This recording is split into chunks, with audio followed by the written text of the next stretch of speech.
Hey, Brian, you're good to go.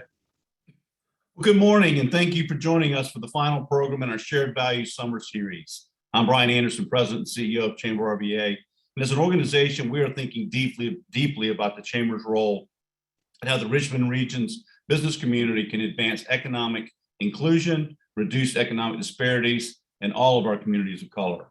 This program series has been a great way for us to convene conversations and share a framework for action, while we have parallel conversations with our board members and other community stakeholders about Chamber RVA's own actions on diversity, equity, and inclusion. At the end of today's program, we'll share our direction and current plans with you. For about a month now, we've been reflecting on a recent Brookings report on how CEOs can advance equity in their regional economies. Our first conversation focused on shifting internal business practices. Our second focused on how CEOs can work together as a coalition to catalyze transformational community projects. And today I'm excited because we're going to hear about how business-led civic organizations like Chamber RVA can set an agenda, and measure progress toward inclusive growth. Our featured speakers today are working together as business leaders and across sectors to achieve significant and lasting social change. Before we get started, I really want to thank our board members who are participating today and our incredible community partners who have helped shape and build this series. And of course, our sponsors. Today's session is made possible through the support of dozens of local organizations that are dedicated to the growth and success of the Richmond region. Highlighted on this slide, you'll see our partners. And I especially want to thank Dominion Energy for the continued support of this entire series and other work we do here at Chamber RVA. And we're fortunate today to be able to pause for a few words from Latoya Asia, who's the Director of Talent Acquisition and Workforce Planning at Dominion Energy. Latoya, welcome. Thank you so much, Brian, for those kind words. I'm delighted to be with you all today. Back in November, my colleague Darius Johnson spoke to you about minority business development and the significant progress our company has made increasing the diversity of our supply chain. My colleague Jeannie Albert shared with you a few weeks ago the substantial improvements that we've made in workforce diversity. Today's topic, building an inclusive economy, obviously dovetails with those subjects in an important way. We know diversity in our hiring, retention, and promotion practices, along with diversity in our supply lines, can have profound effects on families and even whole communities, and those effects can last for generations. That's one reason we take diversity, equity, and inclusion so seriously. In addition to long-lasting family and community impact, research consistently shows that promoting diversity, equity, and inclusion in the workplace is good for business. Companies that commit to diversity, equity, and inclusion are more innovative than peers that don't, and they return better financial results as well. That's a simple empirical truth backed up by evidence. And while it applies to individual companies, it applies with equal force to communities, regions, and entire countries. Inclusion and equity lead to prosperity. Exclusion impedes it. In our region and across the United States, centuries of discrimination have cut African Americans off from economic opportunity, and other diverse communities have faced their own barriers. Repairing the damage from such exclusion doesn't happen overnight. Many barriers have been torn down, but we still have tremendous work to do if we want to build a truly inclusive economy, one in which everyone has a fair chance to share in our collective prosperity. I want to commend the Greater Washington Partnership for focusing on solutions that break down barriers and drive inclusive growth. I also like the fact that it calls itself an action-oriented alliance, because I'm sure, as you've heard by now, at Dominion Energy, we say actions speak louder.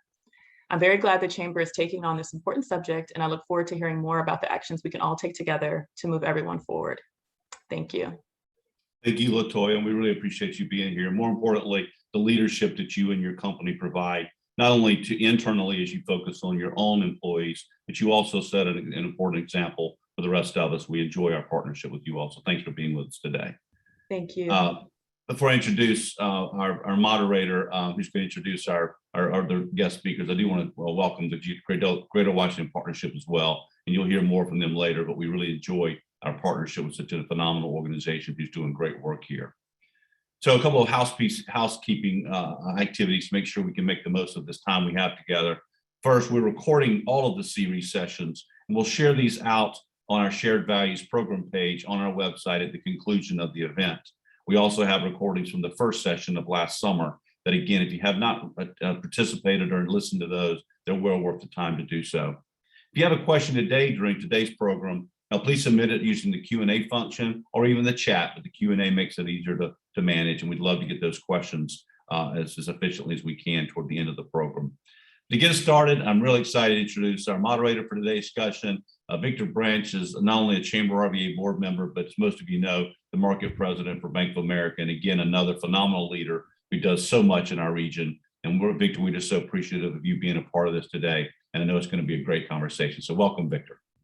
Hey, thank you, Brian. And it is truly a privilege and an honor to be a part of this series, for Bank of America to be a gold sponsor of the series. And we applaud the Chamber for its bold leadership in providing the series and continuing to convene these conversations and keep this at the forefront of the business community. Good morning and welcome to our shared values conversation, setting an agenda and measuring progress toward inclusive growth. Today is about taking bold action and holding ourselves accountable by measuring that action. Today's conversation will feature the Greater Washington Partnership, as you've heard, which is a civic alliance of the region's leading employers who are committed to fostering unity and making the capital region, from Baltimore to Richmond, the capital region, that's worth repeating, from Baltimore to Richmond, the most inclusive economy in the nation. Didn't I say we're talking bold? Their top priority is catalyzing equitable solutions that make the region the best place to live, work, and thrive. I love that word, thrive. In April, the Greater Washington Partnership declared inclusive growth the defining issue for the capital region's economic future. They formed a strategy council and set some bold goals that we're excited to hear about today. It's my pleasure to introduce our speakers this morning. First, J.B. Holston, the CEO of the Greater Washington Partnership. He has over 30 years of success as a global scale-up CEO and entrepreneur, and is active in a range of civic initiatives around innovation, open government, entrepreneurship, impact investing, and media. He will be joined by Lauren Hudson, Senior Vice President and Chief Diversity Officer of Comcast Cable. In this role, Lauren leads a shared effort to execute a diversity, equity, and inclusion human capital strategy that is reflective of and builds upon Comcast's business goals. As the first CDO for Comcast Cable, she also serves as a key partner to the company's leaders in the broader human resources organization. Comcast Cable is a business representative on GWP's Inclusive Growth Strategy Council. We'll start with a short presentation from JB, follow with a conversation with JB and Lauren, and then wrap the discussion with questions from you. So start thinking about your questions now and submit them into the Q&A function. Please join me in welcoming JB. Thanks very much, Victor. And I'm going to launch right in. My name's JB Holston. I'm the CEO of the Greater Washington Partnership. It's great to be with everyone today. And I wanted to thank our partners at Chamber RVA for inviting us to participate and for hosting an event with us 2 weeks ago down in Richmond. We very much appreciate that partnership, as Brian mentioned, and appreciate all the great work that you folks are doing on this topic as everything else. Latoya, I wanted to say thank you to you as well. Dominion has been a partner of the partnership since it founded. And I recall one story in particular. I think my first conversation with Tom Farrell last summer when he talked about the 30-day or so sprint that Dominion went through to decide on its tens of millions of dollars support strategy for HBCUs. Talk about action. I think that that speaks loudly. So Latoya, it's great to see you as well. And to my colleague, my co-panelist here, Lauren, congratulations on becoming Comcast's first Chief Diversity Officer, and I'm looking forward to the conversation with you. I was just going to make a few quick points about why we feel this work is such an opportunity for the region, and as Victor was pointing out, is such an opportunity for all of us to thrive. So if we could go to the next slide, please. First of all, a little bit about who we are. This organization came together about 4 years ago. As was mentioned, it's a regional organization, which makes it a bit different from others, anything like it in the country. It gives us a particular opportunity, we think, on behalf of the region. The region, as was noted, is from Richmond to Baltimore, given the audience, I have to start there. It does happen to include Washington, D.C., but it is comprised of the largest employers throughout the region. Many of the names are listed here. What's interesting about this group, in addition to the fact that it's regional, is that these are all types of organizations. We've got not-for-profit healthcare systems like Inova and MedStar CEOs on our board. We've got some of the biggest higher ed institutions, including Howard University, Georgetown, and Johns Hopkins presidents on our board as well. And then we have a large number of commercial organizations that range from tech-enabled organizations like Microsoft and Amazon to the big military contractors in the region and others. So we've got a kind of unique perspective on issues in that we don't come at them from one single perspective. We also work very closely with our consulting partners, and the data that I'm going to share with you, in fact, largely has been developed by work that McKinsey has been doing with us, and I'll talk a little bit more about that in a moment. Next slide, please. Why are we so focused on inclusive growth for the region? And I should say we're increasingly, and I think the climate conversation of the last couple of days points out why we're increasingly talking about sustainable inclusive growth, and sustainable in the sense of the environment. But why those words? Why are we so focused on this? Inclusion, we feel, is a moral and economic imperative. It is the single biggest opportunity for the region, and it is the way to growth. Some data that this slide points to, and again, I would commend our friends at McKinsey for pulling this together for us. But there's a $1.5 trillion opportunity for the nation if we address the racial wealth gap. That is, of course, immense. But if you look at the region alone has a $35 to $50 billion GDP opportunity by closing the racial wealth gap. This is an acute issue. I'm sure many of you saw the Washington Post editorial series that launched a week or so ago on the topic, and in which they were pointing out that how little progress has been made on this over the last few decades, which is remarkable. The wealth gap between Black households and white households in this country is still 8 to 1 after 30 years of effort to close that gap. I'll go on to the next slide here, but the $35 billion to $50 billion. Think of it this way: what other focus could we have collectively that might create 35 to 50 new unicorns per year? And the answer is there is no other area where we could focus and make that much progress if we really put our collective efforts toward it. We've been looking hard at how the partnership can harness the energy of all of these large employers, working collectively with groups like Chamber RVA and others that are doing all great work all across the region to scale solutions, to catalyze solutions to scale that will make significant differences against these. And here are 3 categories of work that we're initially focused on: CDFI and MDI, capacity building and access to capital. We believe that the CDFI and MDI industry in our region should be the strongest in anywhere in the country. There's no reason why that shouldn't be the case. We've got a good start on it in certain parts of the region, but we don't have a collective strategy to ensure that this becomes the strongest CDFI MDI region in the country. And if it does, they are in many ways kind of the financial, but also intellectual and social capital portal to many underestimated entrepreneurs throughout the region. So they play a critical role. And we think if we can build up that capacity rapidly and at scale, that represents a tremendous amount of opportunity. Supplier diversity was mentioned earlier. Many organizations have stood up efforts to diversify their supply chain.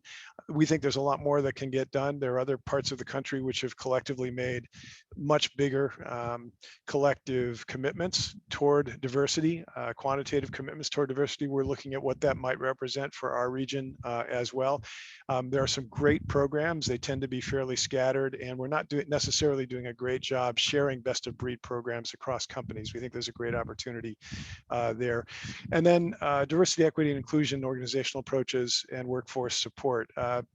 Again, companies are making great strides on this. I think over the last year, since the murder of George Floyd, companies are focused on this as a top priority.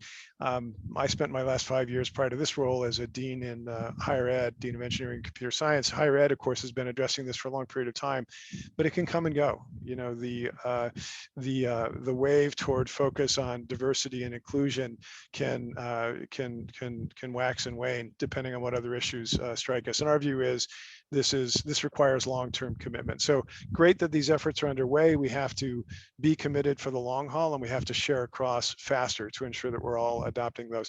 Collectively, we think that if we can get these and other programs moving across the region wins. It's a green opportunity that all of us should share. Next slide, please. As part of our effort to do this, as was mentioned, we put together an Inclusive Growth Strategy Council. We asked two great leaders locally to head it, Sheila Johnson and Jason Wright. Here are some quotes here from Peter Schur, the vice chair of JP Morgan Chase, who's chair of our board of directors, and a number of the organizations that have signed on to support the work are listed below, including our friends at Bank of America and Comcast. Thanks so much. But the objective here is to have this group guide the work over the course of the next year to ensure that we're identifying the gaps that need to be addressed, that we're coming up and catalyzing solutions at scale, and that we're getting as many organizations, and I think this is a key theme for me of this conversation, as many organizations as possible to sign on to the mission, the long-term mission of sustainable inclusive growth as their primary mission for their work here in the region over the long term. We absolutely believe that if we do that collectively, we will be the fastest growth region in the country. Next slide, please. We've got three initiatives, or we've put these into three buckets. We're working on a blueprint. We have our consulting partners, both at Deloitte and McKinsey, have been helpful with that, as also our friends at the Boston Consulting Group. That is an effort to understand collectively where the gaps are that need to be addressed. I'll come back to that in a second. We've put up an alpha of a dashboard to make sure we're keeping track of our progress against in closing all of those gaps toward this goal of equity, of wealth equity in the region. And then we're catalyzing solutions, which is what the resources refers to, that are designed to address some of those gaps. I should say that the big crazy goal here is to close the wealth gap over the next decade. Again, it's immense, and we've made no progress as a nation on that in 3 decades. But we firmly believe that the time is now to address it directly, and that if we collectively do so as a region, we win. It's a quite simple calculus. Next slide, please. The dashboard, as I mentioned, is available through the link. If you touch your screen on Zoom, it won't work, but that's my dad joke of the morning. But we do have the dashboard up. You're welcome to take a look at it. We love feedback. It is in alpha. We're looking to make sure that we are measuring the things that ought to be measured, and we're tracking the gaps that ought to be tracked, and we're holding ourselves collectively accountable.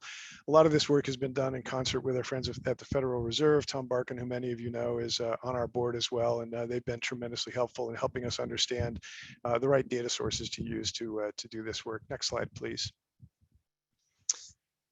Finally, what are the pillars of inclusive growth?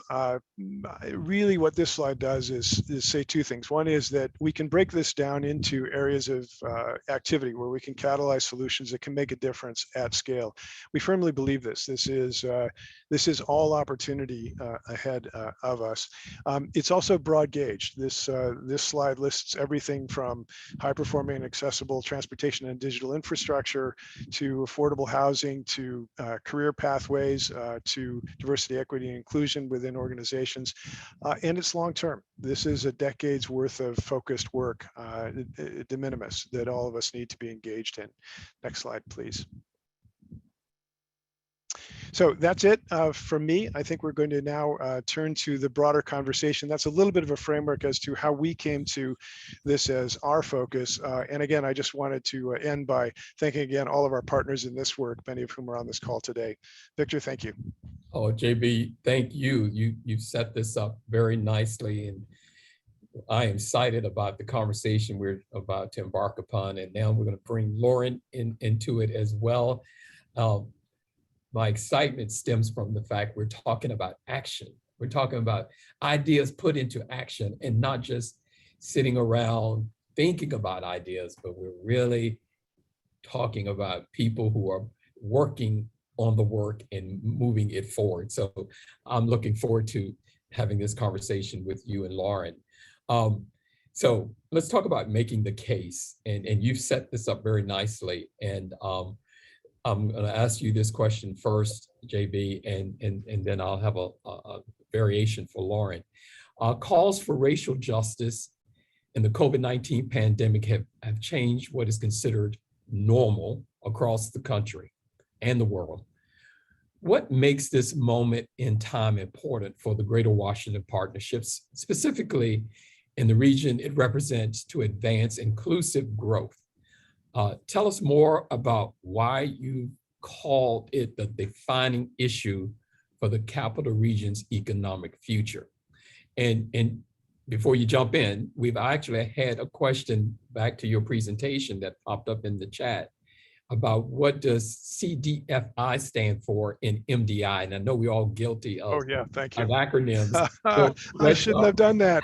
But I broke the first rule of Zoom there. Sorry. Let's answer that in addition to what I just asked. Sure. CDFI, or Community Development Financial Institutions, and MDI are minority deposit institutions. Those are essentially organizations that are focused on serving underestimated businesses that need financing, although oftentimes they'll finance housing and other kinds of initiatives as well. Your bank, of course, Victor, is a big supporter of the balance sheets of many of those kinds of organizations. Many of them are not for profits, but they're essentially designed to be the last mile to those entrepreneurs who otherwise can't necessarily find financing but should. And to your other question, rather than just, I'd much rather hear from Lauren here. So I'm just going to give you two little data points beyond all the stuff that I mentioned earlier, Victor, because I think what I mentioned earlier really does make the case. But in the Richmond MSA alone, about 30% of the population is Black, but only 5% of the small business owners, and this was pre-COVID, were Black. And post-COVID, that data is probably down to 3% or so. We have to change that. There is no reason why that number, why we shouldn't be at parity or above. So that's an example of the opportunity, what I would call the opportunity. If we can address that kind of gap, we create tremendous wealth opportunity going forward. The other point I'd make just quickly is this region has so many assets to bring to bear. We have incredible diversity already. We have an extraordinary richness of educational resources. We have a great business environment. Since I'm on with my friends in Virginia, Virginia, of course, is the best state in the country for business now, which is terrific. But on the educational, we also have an inherent ability to be collaborative, in my view. I'm sure it doesn't always feel that way to everyone, but if you look at, for example, the Amazon HQ2 bid, that was won in no small part because everybody collectively said, look, it's more important Amazon that you come down here than where you come. we had 89 higher ed leaders sign a letter that said exactly that. We'd love to have you come to our region, but wherever you come, we're in this for you. And I can tell you, having been in another region at the time trying to compete, other places weren't doing it. So I think we have a tremendous number of assets to bring to bear, and again, a moral and an economic imperative. Thanks for the question.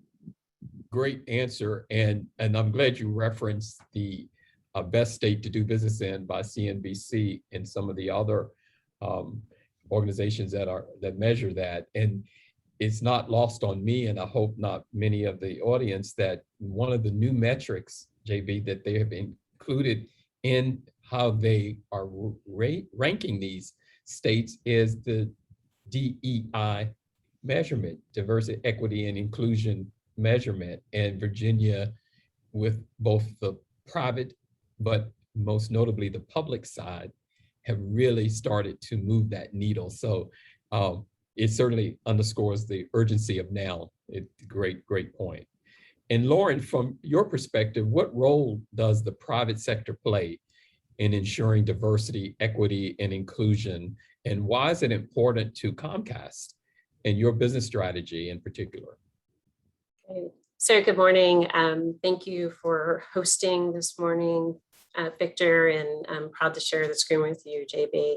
And I am actually a resident of the proud state of Virginia, so I'm happy to reside in the best state for many reasons. So I will tell you, for Comcast and for all private sector companies, we have a responsibility within our own organizations, as well as our communities, to drive DE&I efforts and leveraging all possible resources. Like many organizations, I would say our DE&I strategy evolved last year. While last summer was a pivotal moment for us, and equity and inclusion has been deeply rooted in our foundation since our onset.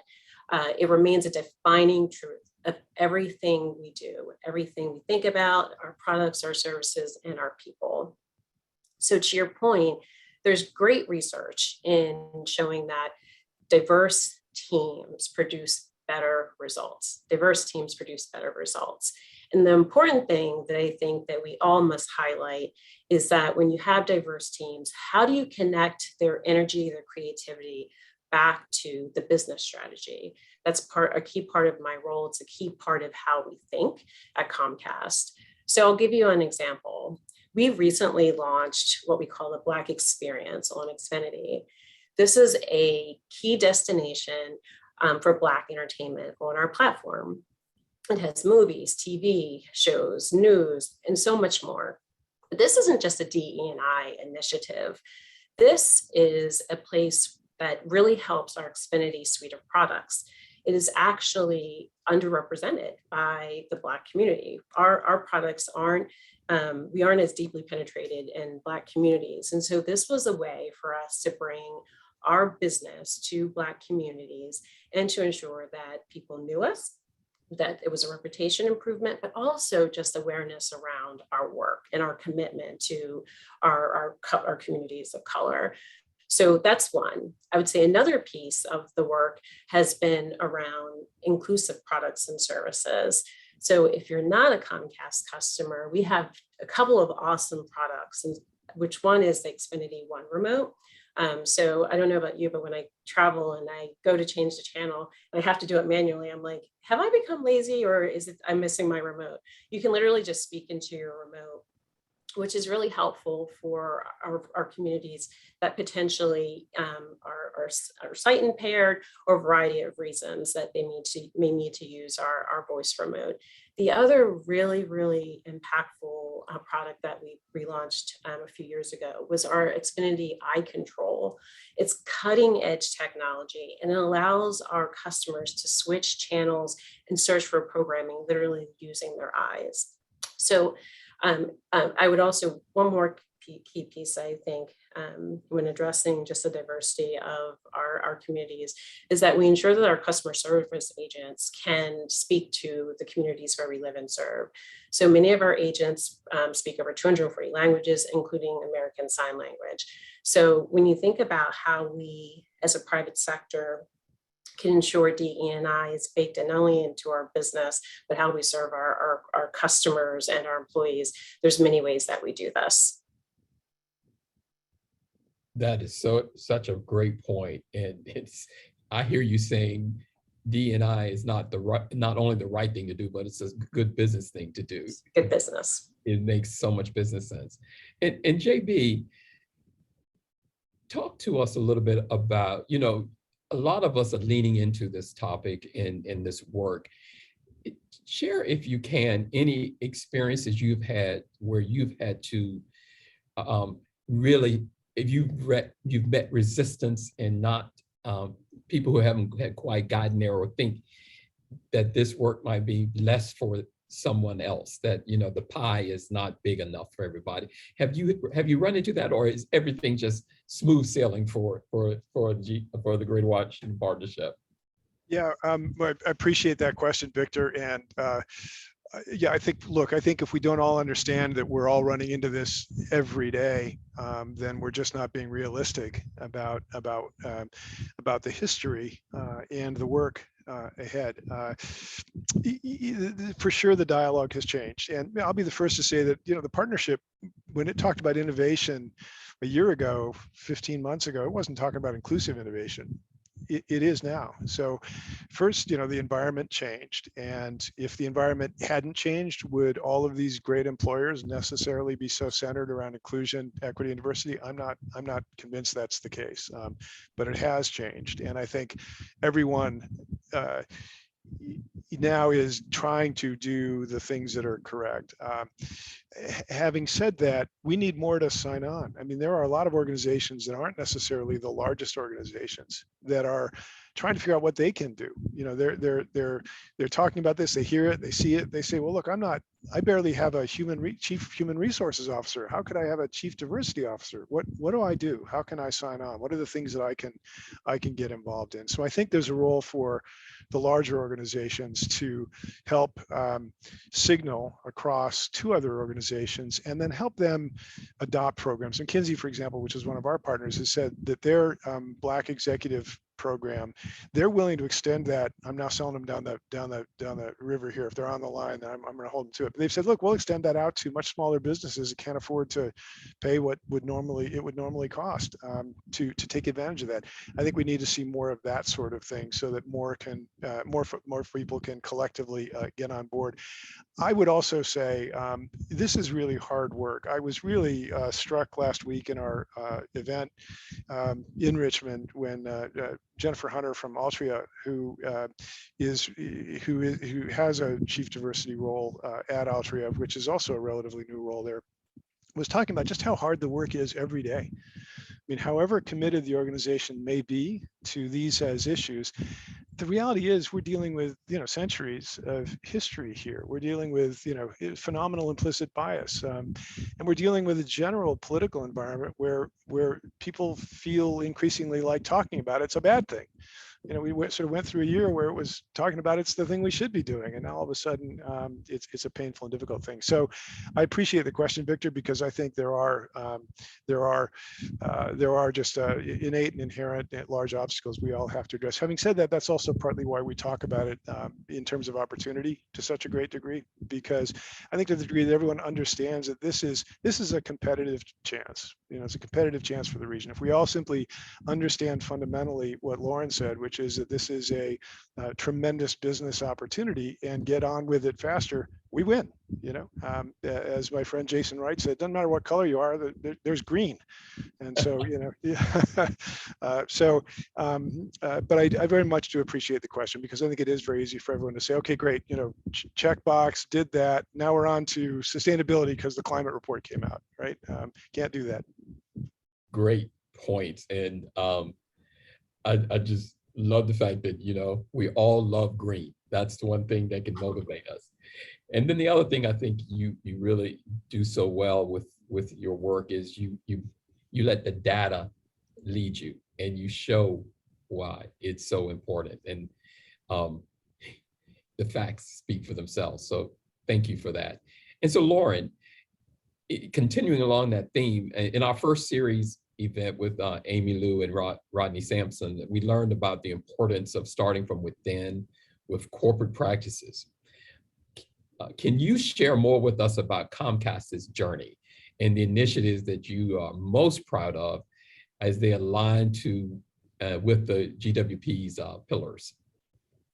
Absolutely. So I couldn't agree more with Amy and Rodney. To advance DE&I within an organization, I say this with my children, like it has to start at home. Our organizations, it has to start at home. And it has to focus on attracting, retaining, and growing diverse talent at all levels of the organization. Our teammates like to look up and see possibility regardless of the color of their skin.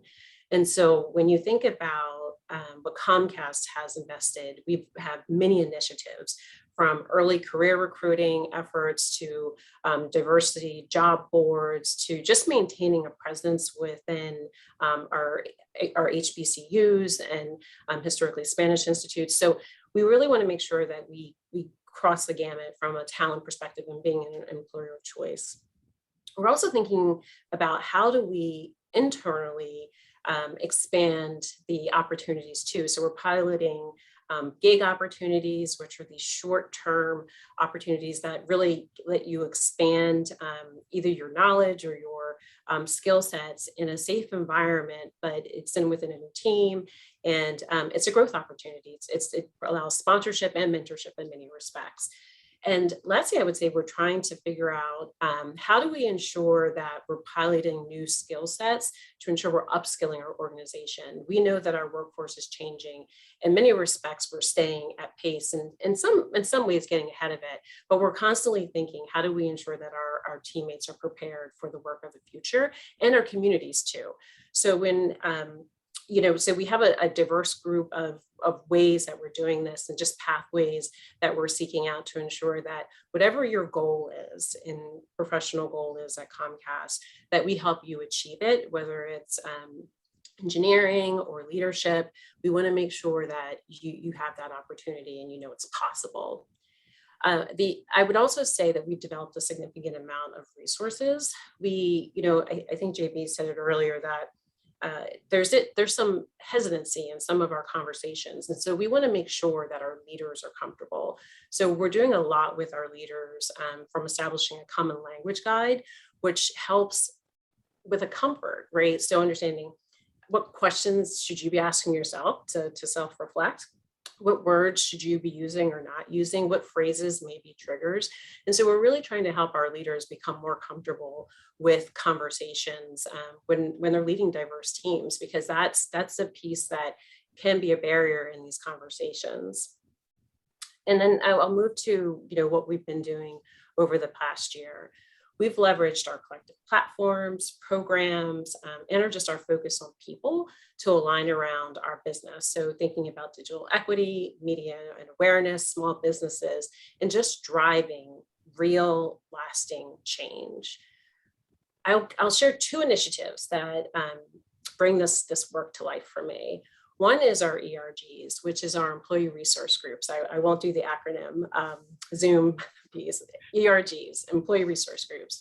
We've had them at Comcast since 2012 and within NBCU since the 1980s. Our ERG structure is very, very strong. We have over 200 chapters and 35,000 members nationwide. And they focus on career growth. They focus on culture change, commerce, mentorship, you name it, they're focusing on it and they're passionate about it. And they're really driving not only internal engagement and successes, but externally too. They're the voice of Comcast in many respects and promoters of our products and services and what we're doing within our communities. A couple of things under the ERGs that we've launched that have helped elevate their ability to go across the enterprise and have long-lasting impact. We've established an ERG Elevate Fund. It launched earlier this year. So this is intended, because there are so many chapters, it's a way for an ERG who has a great idea but may not have the necessary funding to have a large-scale project or program, but we know that it could have extraordinary impact if they have the funds. So they can apply to this fund for, just to make it just impactful, but also to make it a pretty amazing experience for all of their members. And the topics can be around allyship, intersectionality, digital equity, inclusion, even in DE&I innovation. But it's bringing our ERGs together, and it's making the message go deeper into the organization.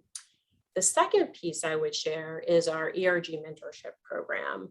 That launched in 2012 along with our ERGs in many respects. And to date, we've had well over 400 people participate in the program. And we all think about, when we have programs of this nature, like, what's the ROI? What's the return on investment in this space? And the participants who have participated, and I said 400, about 40% of them promote at the end of their mentorship. And not only is that a great data point, but let's think about the leaders that are engaging, that are saying, yes, I want to be a part of this program. Now, they're connecting really what employees are looking for, which is that their leader is leaning in to their career development and where they want to go and how they want to get there. And so this is really closing that gap of leaders kind of saying, well, apply for a job here or go there, but really being a part of that journey. And that connects back to the engagement and from both sides, from the leader and the employee, and just the excitement within our organization. So we have some pretty great things going on, but again, I will tell you, we never rest. We are always thinking and trying to build in the space of how do we continue to invest in our teammates, and especially in the space of diversity, equity, and inclusion. Lauren, that is powerful. And it sounds like much like what we do at Bank of America.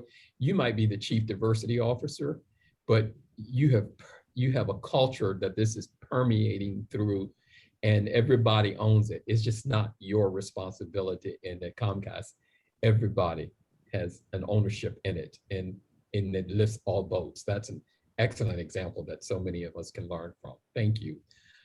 Let's talk about collective action and working collectively and measuring, because that's what's really, really one of the key points we want to bring out today, working collectively and measuring what we're doing. In this series of programs has highlighted the value of collective impact approach to solving complex social issues, where multiple partners are aligning to a common strategy to scale up their impact. What unique value do you think the business community brings to helping build stronger communities? And how have you seen business communities get on the same page to work toward a common strategy? I'll start with you, JB. Well, thanks for that, Victor. We talk about three things that can happen collectively, which sort of the three C's. One is communicate, and when we talk about communicate, there are three things that we think folks should be doing. One is communicate the fact that you're committed to this work, that this is central to the work that you're doing, that this is foundational to your success. Again, it's easy enough to say, but it's also easy to stop saying it. And the more organizations that simply say it, then the more that it is centered to the work. So communicating about the work, communicating across, so sharing these best practices, that's got huge value. We're all immersed in the work, but we don't necessarily know what the best thing to do is. And everyone's got specific programming that sounds a little different from everyone else's. I think if there are opportunities to collectively communicate about those programs and just share across rapidly, that can have a lot of value. And then accountability. These have got to have specific objectives, specific quantitative objectives, and we've got to hold ourselves accountable to all those. So communicating, there's an opportunity to cohort. There are programs like 110, there are programs like MLT's Black Executive Work. The more that organizations collectively are joining into efforts like that, and we can kind of cohort the results, we can look at the data across organizations, different sorts of organizations, et cetera.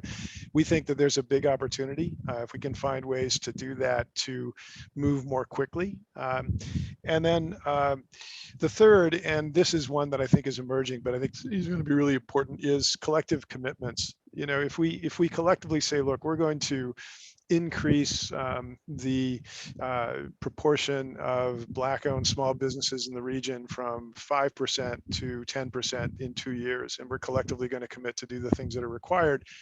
That's a big deal. That's thousands and thousands of new businesses that that we're now collectively committed to make happen. So I think, communicating, cohorting our efforts, and then those kind of collective commitments are kind of the group opportunities, I'd say, Victor. Great. Lauren, anything to add to that? I would just add this one point, which is I think we have the opportunity within our various organizations to bring our set of unique resources in our areas of expertise together to deepen our impact. So I'll give a couple of examples from Comcast, which are our Wi-Fi community centers, where we create lift zones to help our students and to continue doing their work. We know last year many of our students were home, and these centers provided that opportunity to continue to be connected. Also to continue upskilling. So we've partnered with many community partners to continue providing skill sets that we know that'll be necessary in the future.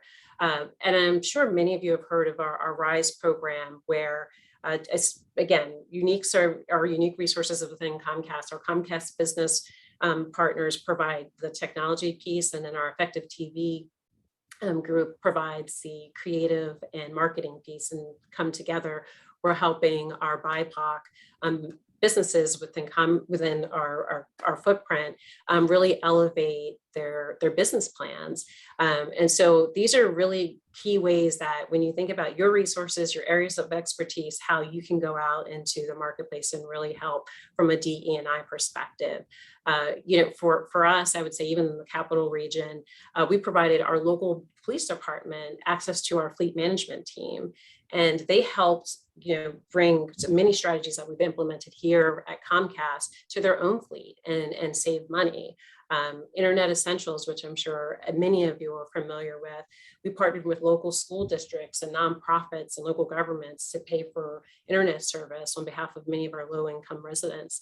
We have 67 partnerships across the Beltway region. So just think about how you can bring, again, your unique resources, your areas of expertise together, and how you can impact our communities where we live and serve. Great examples. I told Lauren and JB the other day, I could talk to them all day with my questions because I'm just so excited about this topic, but I better pause now. And we're getting a number of questions from our audience, and let's do some kind of rapid fire answers as the questions continue to pile up. And I'll go to one from Darcy Carroll, who asked about when you do training in your shops, how can some of the big companies probably help some of the smaller companies don't have all the resources to do this training? Have you seen any examples of that, JB, in the partnership where big is partnering with small? It's a great question. I think lots of programs are in development. Cap One has a big program they've been developing over the last year, and they're going to talk more about it in the next quarter. One company that is in our partnership that I think does an interesting job on this front is Clark Construction. They've actually had a program for about a decade to supplier program, which is a really broad gauge support effort for getting underestimated entrepreneurs into their supply chain and supporting them. They've got some wonderful stories. I was talking to one of the women involved with the program last week, who was talking about one organization that went from 2 to 80 employees over the course of the last 3.5 years by working through this program at Clark Construction, which I thought was just a perfect example of what we all can collectively do. So I think there are a number of great programs underway. Lauren mentioned a number at Comcast. I think what's harder is lifting those up in a kind of coherent and understandable way to those other audiences that don't necessarily even know where to go to ask. There are organizations like the Small Business Administration that are more historically the places where a lot of those organizations would go to try to get help. I think there's probably more support that can happen, particularly under this administration, for efforts like that. I know the Secretary of Commerce announced a new $3 billion initiative around economic development that they're going to be pushing. But part of our work with CDFIs and MDIs is designed to address that, Victor, because they're just a great front end to really try to help scale financial, social, and intellectual capital for a lot of those smaller organizations, because they've been in the business of supporting those organizations and those communities. They're closely connected to those communities, which is a really critical piece of the puzzle. But still lots of work to do ahead. I think the more we all communicate about it, the more that sessions like these occur and everyone can hear about some of the other great things that other organizations are doing. There'll be a lot of great serendipity that will occur as a result. Absolutely, a lot of learnings. Absolutely, thank you, Lauren. Ken Daly wants to know, how do you keep your ERG focus fresh? How do you keep people engaged? So we have pillars that the work aligns to. So that's very helpful to keep them on path. But also, I will tell you, just bringing them together and keeping them connected to the business and to data and to what's changing in the world around us just keeps them just providing fresh perspectives each and every day. We swap out our leaders every couple of years and are continually asking like what we can do differently to help ensure that our programmatic piece is successful, our mentoring pieces are successful. So I would say leadership is key, ensuring you have the right leaders and that you're cycling through leaders. Mentorship is key. Sometimes we're doing co-leads so that you have two people who have great skill sets and together they're absolutely amazing. So just thinking about how you can use your ERGs to just continue that engagement and that level of excitement and listen to them. I met with our ERG leaders yesterday to walk through our return to office strategy. And, we all think we're brilliant as senior leaders, we are, but, we miss things. And so it's important that we reach out to our ERGs and that connective tissue to senior leadership and asking for their insights and their thoughts and what they're hearing drives that hunger. And they just keep going. So I would just say, think about your leadership, think about how you're aligning around activities, and think about how you engage with your ERGs, and you'll just drive just a tremendous amount of engagement and activity.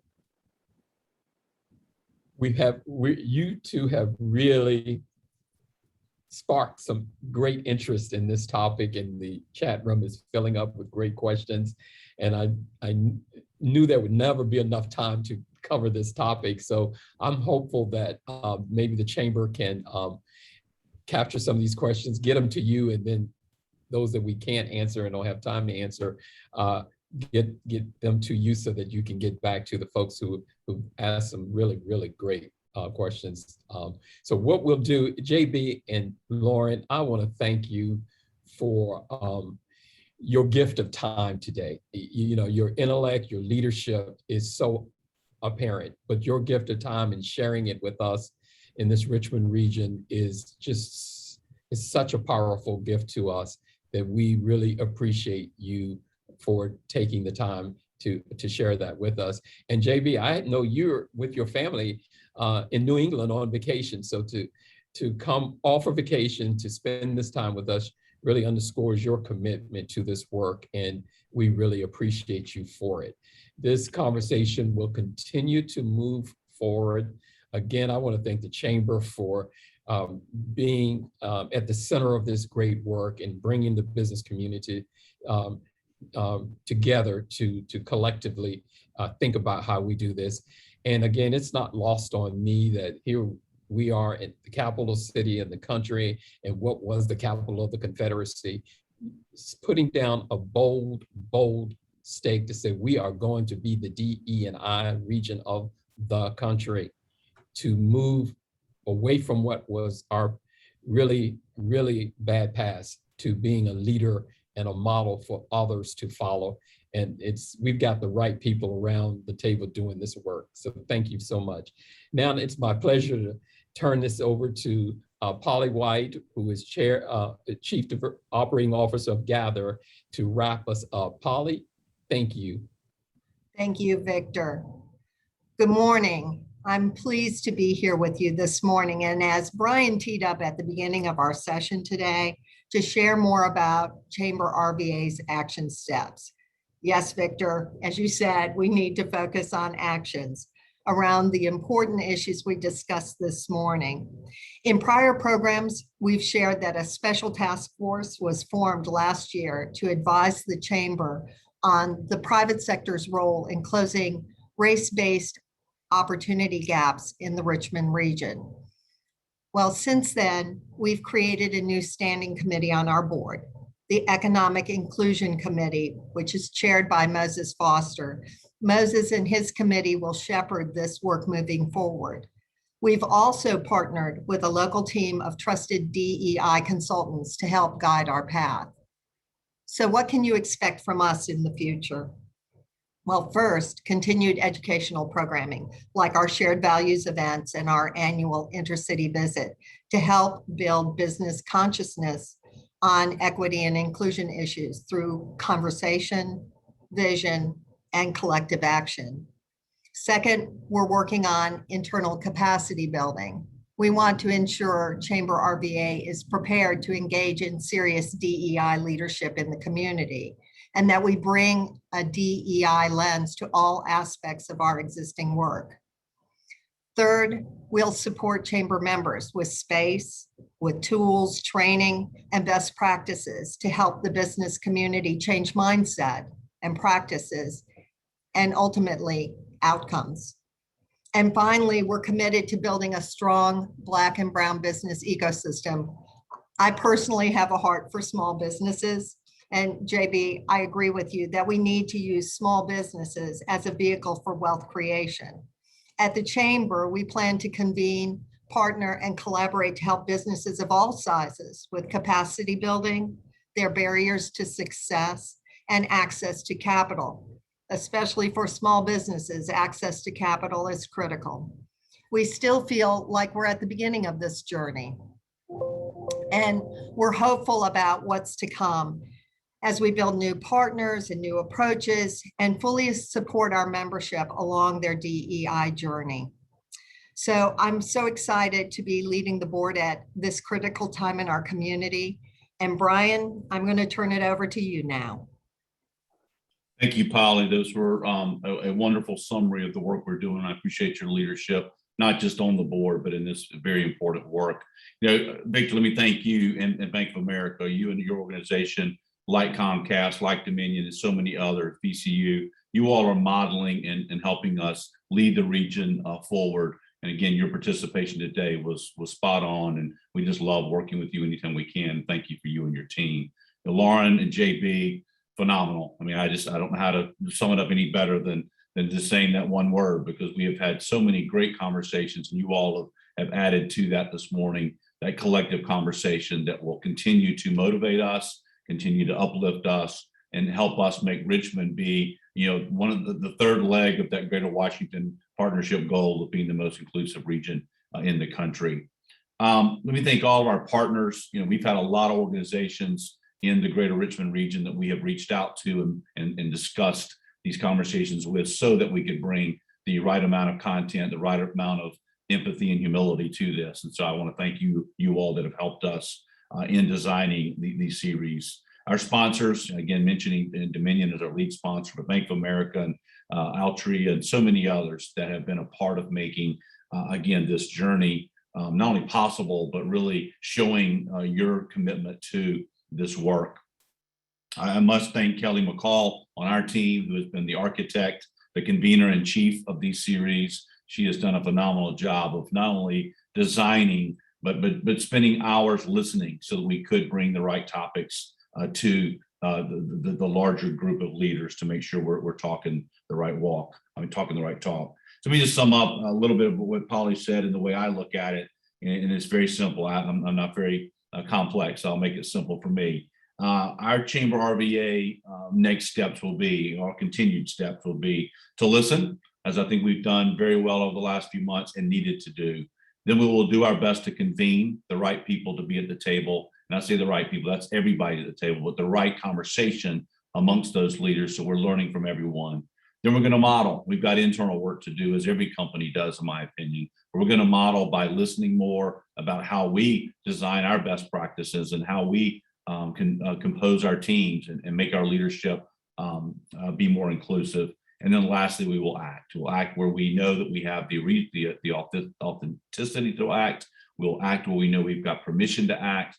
But then more importantly, we will cheerlead and partner and lift up those others who are doing phenomenal work. So I just thank everybody for participating today, throughout the series, and as we continue this very vital work as we go forward. JB said it right. If we do our job right, then everybody has a chance at the American dream. Thank you for being with us today, and we look forward to seeing you soon.